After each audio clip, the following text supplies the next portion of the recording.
प्रतिच्छन्न निजोरु तेजसं ददर्श तल्पेऽग्निमिवाहितं भसि विबुध्यतां बालकमारिकाग्रहं चराचरात्मास निमीलिते क्षणः.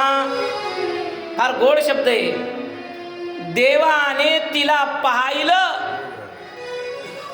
आणि वर्णने भागवतात आपले डोळे लावले. चराचरात्मा सनिमीलिते क्षणः. विद्वान लोकांनी, भागवताचा अभ्यास करणाऱ्यांनी याच्यावर कोट्या केल्या, याचे वेगळे वेगळे अर्थ सांगितले की का डोळे लावले देवाने. प्रत्येकाने आपला आपला अनुभव, आपली आपली विद्वत्ता, आपले आपले एक अंदाज, डोळे का लावले देवाने या संबंधात लावले. बरं, आता तेवढे कारण जर मी तुम्हाला सांगत बसलो तर तुमचे डोळे लागतील लवकर. म्हणून एक दोन सांगतो फक्त, आहे की नाही. देवाने विचार केला, आपण जन्माला आलो आणि आल्या आल्या अपवित्र वस्तू का पाहायची.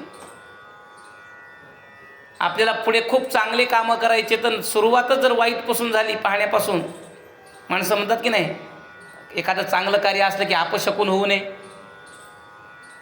आणि मग त्याला जर दिवसभर काम झालं नाही त्याचं,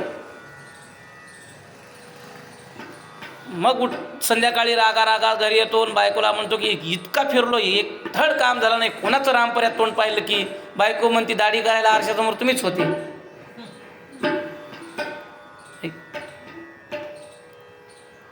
एक कारण नाही. काही जण म्हणले, देवाने विचार केला, पुतना मला दूध पाजणारे, विष पाजणारे, महिला दूध पाजल्याचं आणि विष पाजल्याचं काय बक्षीस द्यावं विभागून, त्याचा विचार करू लागले म्हणून डोळे लावले.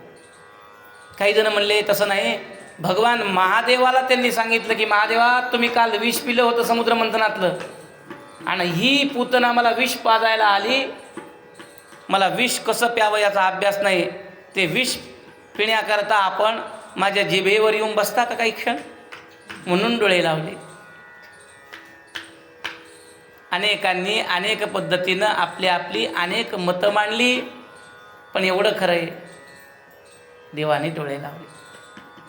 चराचरात्मास निमीलिते क्षणः